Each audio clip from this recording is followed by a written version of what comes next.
Well, Zach, I see that you just tried to replace me last week when I went away on vacation.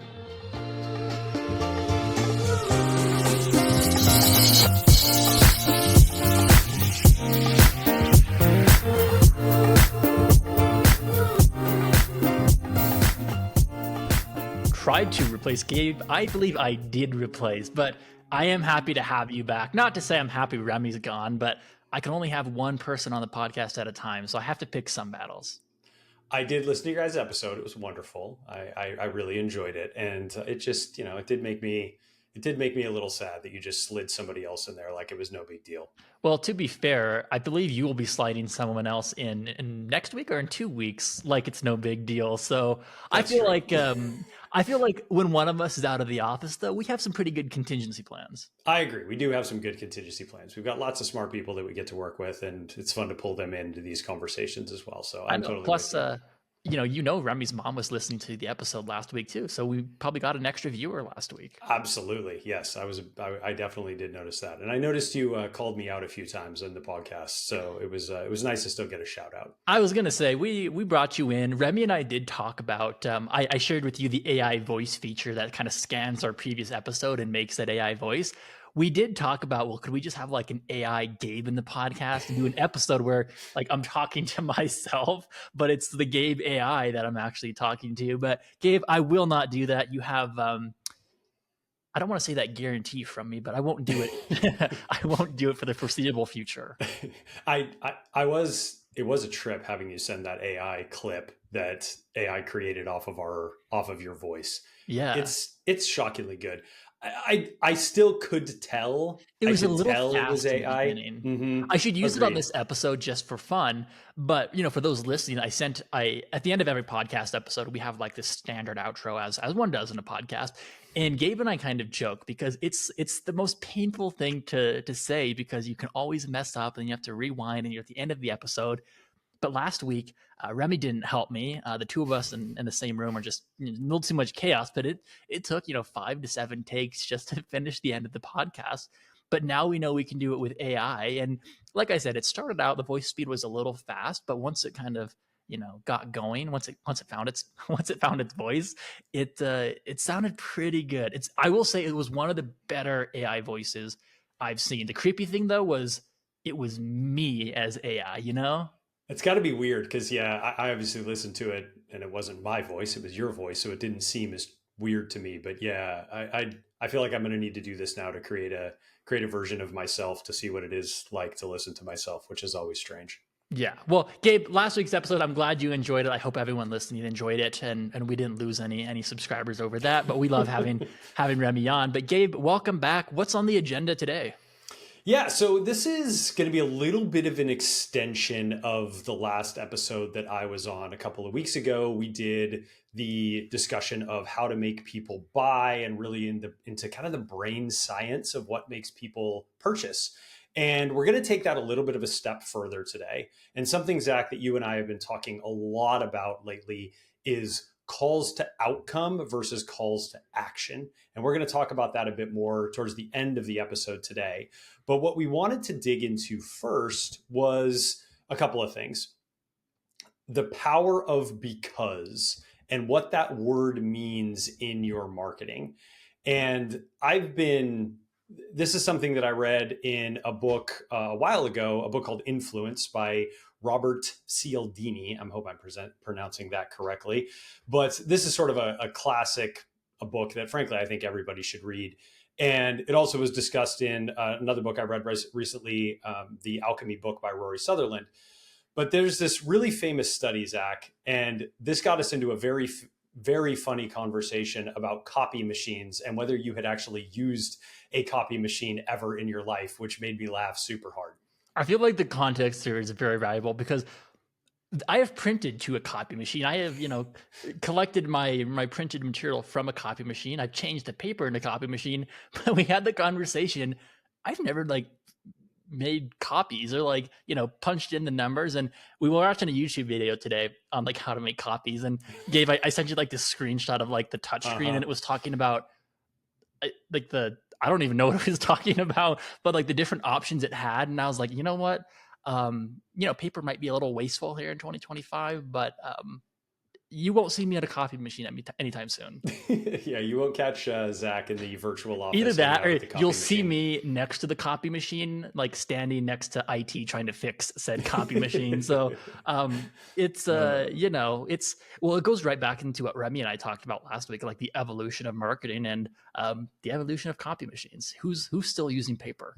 Well, the evolution of just the office in general. There was a time when I worked at Calix that I worked in an office and there was a copy machine and I actually did use it fairly frequently. But now I haven't touched anything like that in probably 8 years, I I would think. I worked in an office too, and I'm a little too social to to work in an office. I could bring this place to a halt just walking to my desk. But Gabe, always great to talk about Yeah, I was just happy that technology we with found you. another thing that Zach had never used and made me feel old. So Well, that was definitely fun. don't look at our team's chat today because I dropped a movie recommendation in, but we can follow up next week with what that was. Yeah, we probably know. Our Oh, we listeners know. probably know.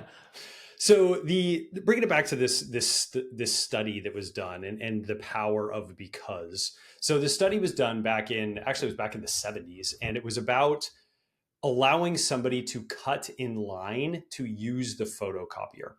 And so the researchers asked people to ask questions in three ways. They said, they walked up to somebody that was in line to use the copy machine that Zach has never used. And they said, may I use the Xerox machine? And 60% of people, when it was a small request, like a few pages that they needed to cut in line to do, allowed somebody to cut in line. When they added another word, may I use the Xerox machine because I have to make copies? 93% of people said, yes, you can cut me in line.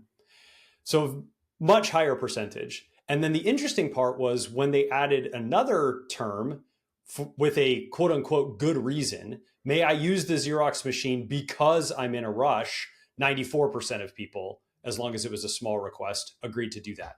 So there was almost no difference between a good reason and a completely meaningless reason.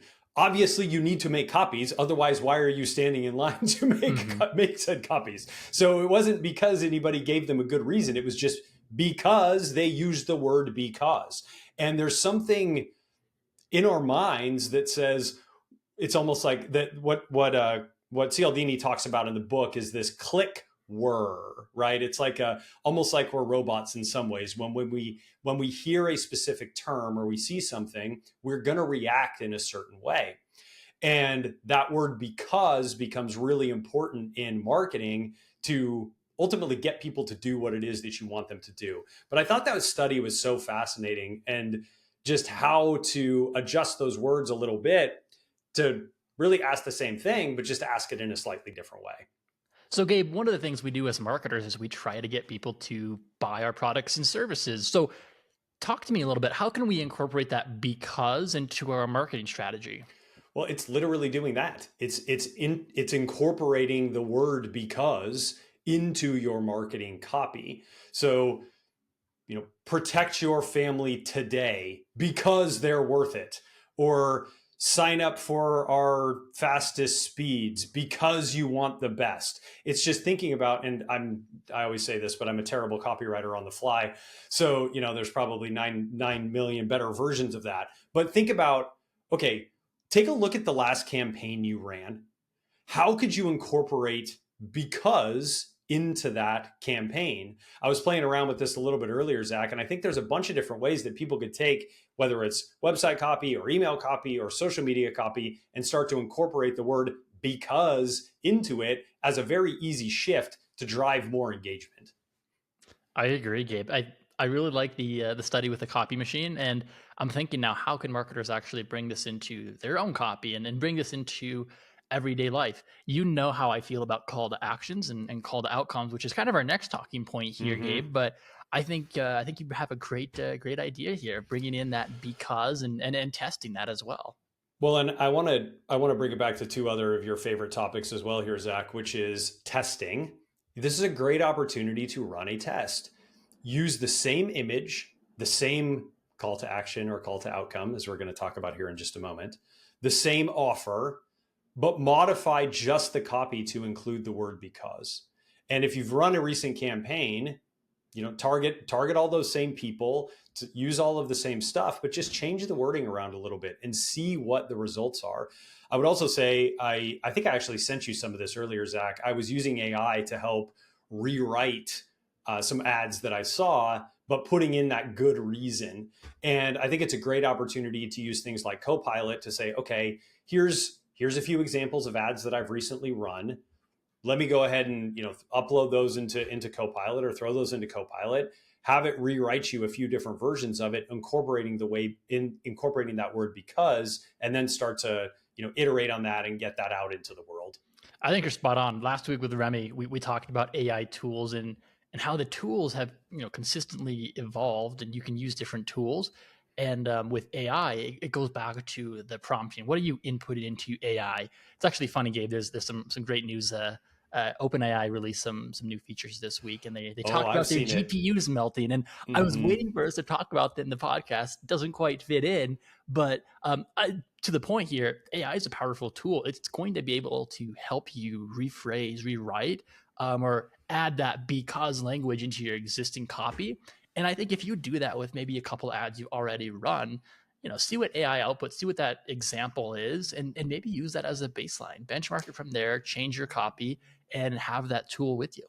I think what I've seen, at least, as I've been using AI for copywriting and things like this, is when it has that context of what your brand voice already is, it's going to be so much better at putting things in that brand voice. I was even doing it as we get into this next section about calls to outcome. I was playing around with this as well, where I was saying things like, hey, I'm a broadband service provider.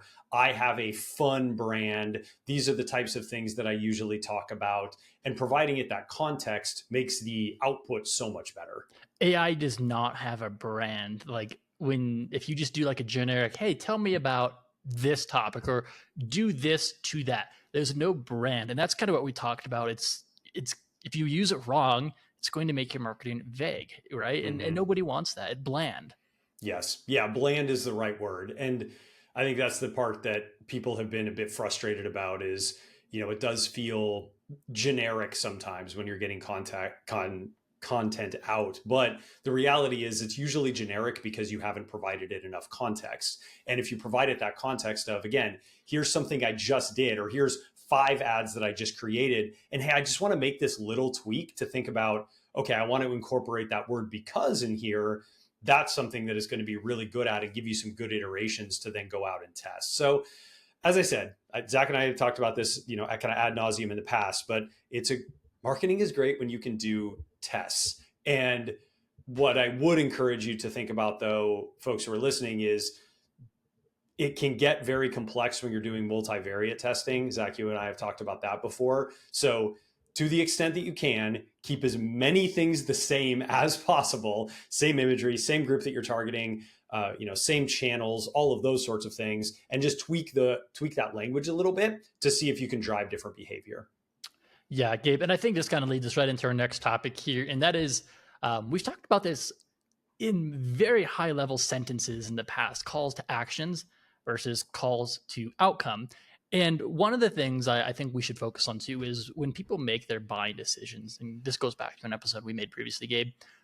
People buy on emotion first, and then logic. So what we have with the call to outcome is something that aligns with what your customers want. So we're focusing more on the why and not just the what. And me, my I don't want to say my favorite, least favorite, but my least favorite call to action or just anything is learn more, because everyone uses it. It doesn't mean anything at the end of the day, right? But a call to action, it's telling someone what to do. I want to learn more. Whereas a call to outcome, we're going to explain why it matters and what the person who clicks on that or engages with that is going to gain. So learn more or stay connected without interruptions. That's a call to action and a call to outcome. Gabe, which one sounds better to you? It's so obvious which one is going to entice me more, especially now. You brought up a really good point, which is tying it to the emotional component of buying. And that is something that we need to think about. Well, who is the target market for this?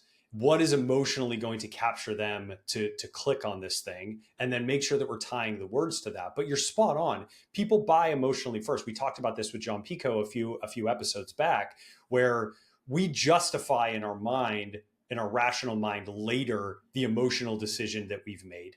And it's a great opportunity for marketers to lean into that emotional component and think a lot more deeply about what that actual button or, link or whatever thing we want somebody to do. What are the words that I can use in there that are going to be a lot more enticing from an emotional perspective?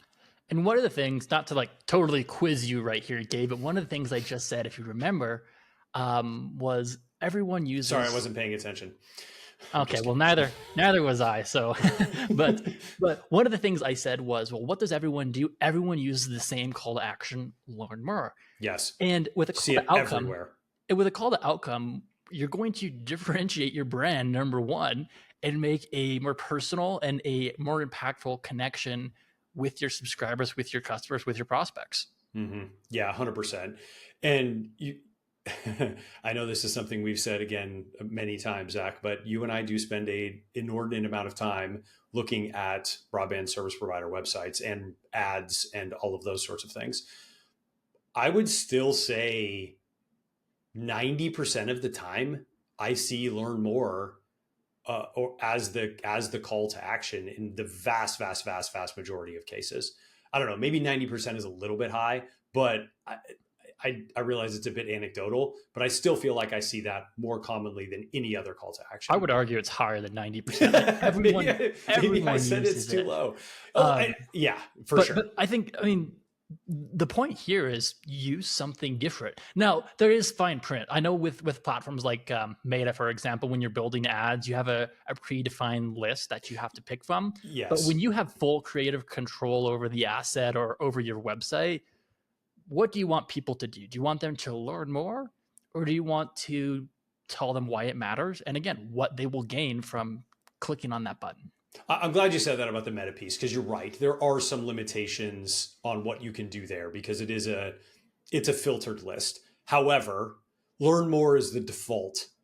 And I would say again, 90+% of the ads that I see are using learn more because it is the default. So if you just take a little bit of time and think a bit about, okay, is there something else I can insert in here, connect with us, or I forget what all of them are. I'd have to go back and look at it. I don't have them all off the top of my head, but just change that to something that still makes sense with what you're asking people to do, but is outside of that learn more. You're automatically going to be differentiated from probably 90% of the ads that people are seeing. The day Meta makes it so you can input your own text into that field, there'll be a tear from my eye, Gabe. That will be an amazing day. But I can't believe they haven't done that, to be honest. I feel like it makes sense because when you do freeform text, especially to the masses, someone's going to abuse it, but they can put whatever they want in there. But for the good marketers listening to this call, you know exactly what to do now with that field. But Gabe, one of the things we just touched on before we kind of drifted here was your brand, differentiating your brand. And in a few episodes, not to give everyone like a sneak peek, but we want to talk more about like the value-based offers and some of these changes we're seeing in the broadband industry. But when we talk about setting yourself apart, I think this is a great example to do just that. Gabe, you had mentioned a couple: game all day, love your office, protect your family. These are all, some very high level, great call to outcomes that are much different than the call to actions that your competition is using. Well, and what I really like about this is it allows you to have a emotional through line throughout the entire purchase process.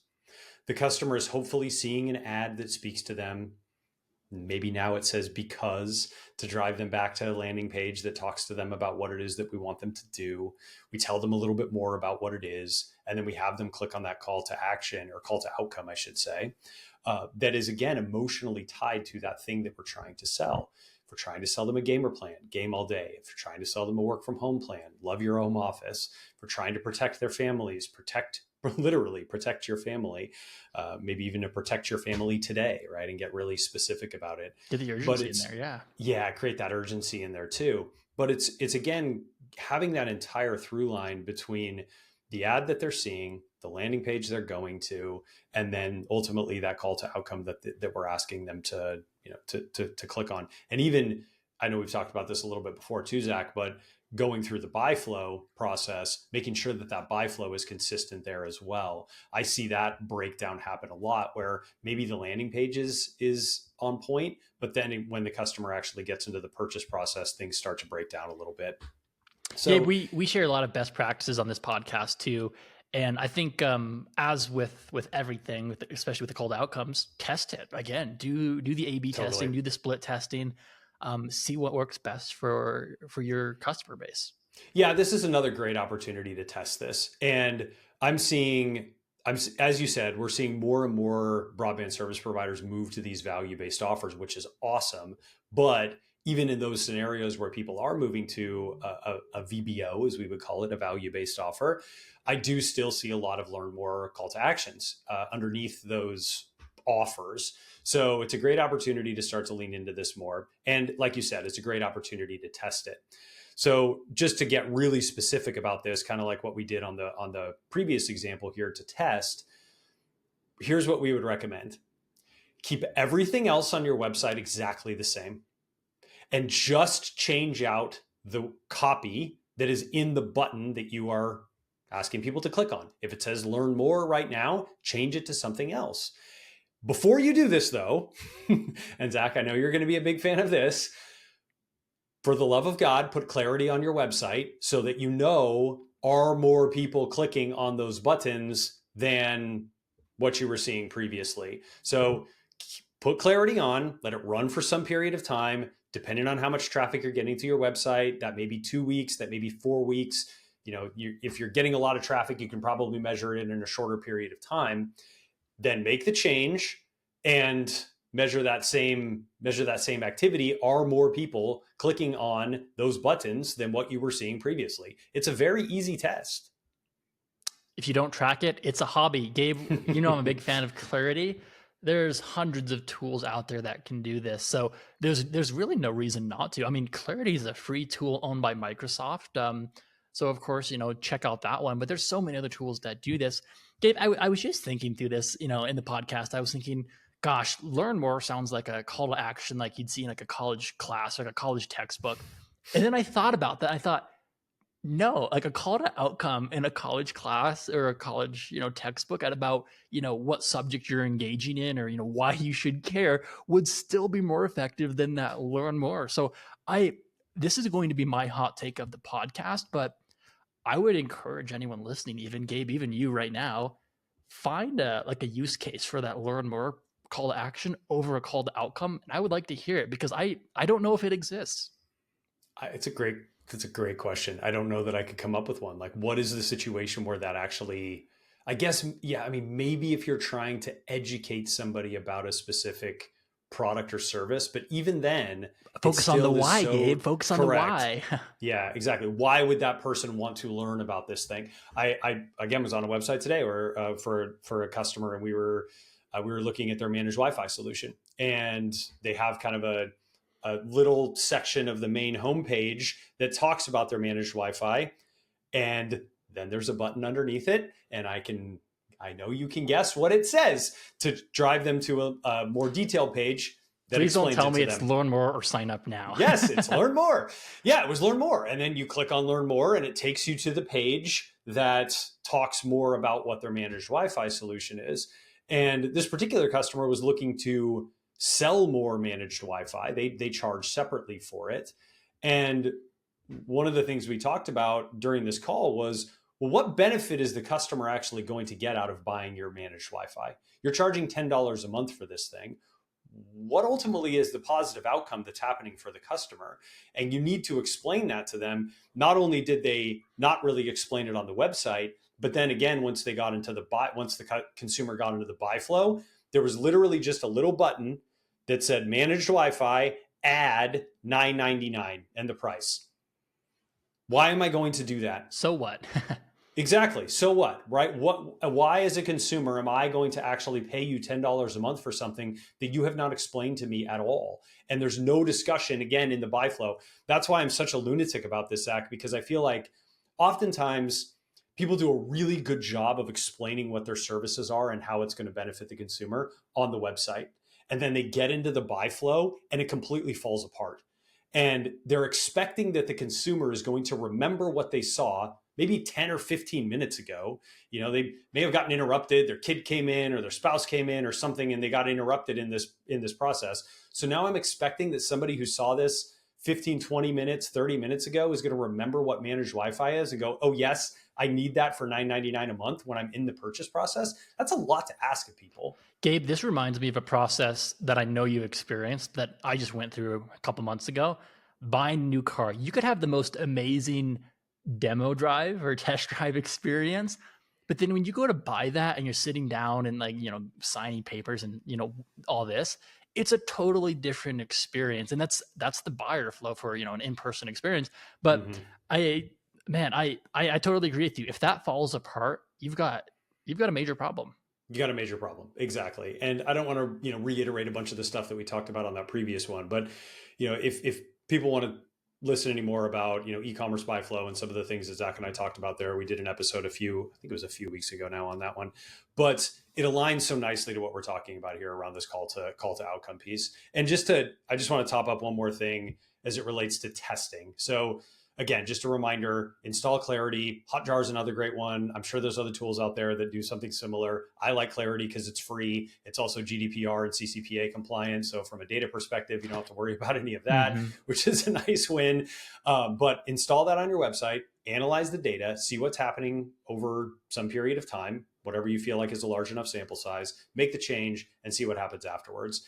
The additional thing I wanted to add here was make sure you are measuring clicks as a percentage of website visitors. It's not an aggregate, just did more people click? Because if you had 500 website visitors in the 2 weeks prior and 1,000 website visitors in the 2 weeks after, obviously you're probably going to have more clicks just because you have more visitors. So make sure that you're doing it as a ratio. How many clicks happen on these buttons versus the number of people that are actually coming to my site? And Clarity, again, will make that super easy. I feel like I need like a commission from Clarity at this I was going to say, well, Gabe, but it's a free tool, so they can't afford to pay me anything. I've told you I've gone out with friends and we've talked about this tool, and 5 minutes later, it's installed on the company website. Like it's a really good tool. Check it out. Of course, do your vetting process, but if you don't have anything else, I think Google Analytics, I almost called it Google Clarity, Google Analytics and Microsoft Clarity combined, that's a powerhouse right there. It is. And Google Analytics has gotten a bit more complex, I think, with the, since they rolled out GA4 stuff and all that. It's a little bit harder to set up. It's a little bit harder to track. That's why I continue to push people to this other solution, because to me, it's a snippet of code. You upload it or you load it on your website, done, move on with your life. And it just continues to track all of this great activity. So, hey, Gabe, I'm done pushing Clarity on people. Yeah, while you're in your website code editing things, drop a pixel in there too. Yeah, exactly. Might as well do both while you're there. Gosh, that's it, Gabe. Thank you for coming back to the podcast this week. I'm glad you came back. I know we took. Thank you for welcoming me back with open arms, Zach. He was welcome back, but I feel like we took a few swings at you for. I thought it was funny that you were taking spring break in California, but I did see snow in some of the photos you shared, so I apologize for that comment. Yeah, it's funny. So we ended up going up to the snow. I live in an area that is not snowy, and my kids are always asking me to go to the snow. So for spring break, we did go to Lake Tahoe and went to the snow, which was lovely. It was my first time. It's the first time my daughter has really seen snow, and she was a big fan. So I think I might be heading back up there at some point, Zach, because she definitely enjoyed it. Gabe, the offer is always open. If you want to switch houses for 6 months or so, we can talk details. I could never live in it. We lucked out so much because it snowed the days before we got there and then stopped the day we went up to the mountain. So I did not have to drive in the snow, which was good because I really do not like driving in the snow. It's not a thing. I grew up in that. So I'm capable, but that does not mean I enjoy it. I've seen enough, industrial accidents here on winter roads that I know what to avoid. But Gabe, again, thanks for coming back, and Oh man, glad I got to tell you, I joined got to us. tell you my driving in the snow story really quick. Oh So one of the no. first times I had to drive in the snow, I was going to see our good friends at Triangle up in Havre, Montana, and it was like March. And as you know, March in Oh, I'm Montana can from still be Montana. pretty This pretty is going to be snowy, great. right? So that drive from Great Falls all the way up to Havre it's pretty desolate, right? There's Mhm. not a lot going on. And Bethany, who I was going up there to see, uh, she told me you want to drive in the middle of the road because you won't see where the edge is, and because it's so windy, the snow just blows onto the road and you can't see where the edge of the road is, and so people drive off constantly because they don't see it because there's snow covering the sides of the road. I'm like, this feels wildly dangerous that I'm just driving in the middle of the road, but there's nobody driving up there, so it actually is fairly safe. But and then the other part of that story was when I was coming back, it started snowing even more, and the snowplow was in front of me, and so I was just nicely driving behind the snowplow. And the guy's like got his hand out the window and he's waving me through, like, "Hey, come on around." And I'm like, I'm good. Can I just actually hang back here because I feel way Everything they safer tell you not to driving do is behind pass you? a snowplow, and he's waving you on. Yeah, I was like, I don't want to pass a snowplow. This is great. Like I'm safe and sound behind the snowplow. But he wouldn't take no for an answer. So eventually I had to pass. Sadly, Well, you're still with us today, Gabe. I So survived. Yes, I'm glad. I've invited you to Montana in the summer months, so still waiting for you to take me up on that offer because much better time than yeah, that's more March. my vibe for sure. Yeah, I But do need to come in the spring in summer. Montana too, you've got a lot of the runoff and the melting, so you get muddy and all too. And all of this has something to do with a call to outcome. I'm not sure what it is, but for anyone listening, come to Montana in the summertime. Visit the mountains today. That needs to be the call to outcome. Breathe fresh air. No. Learn more about Montana. There we go. All right. Well, circle. thank you everyone for tuning into Buffering today. And if you enjoyed this episode, don't forget to follow us on your favorite podcast and to share it with your friends and colleagues. For more insights and updates, be sure to connect with Gabe and I on LinkedIn.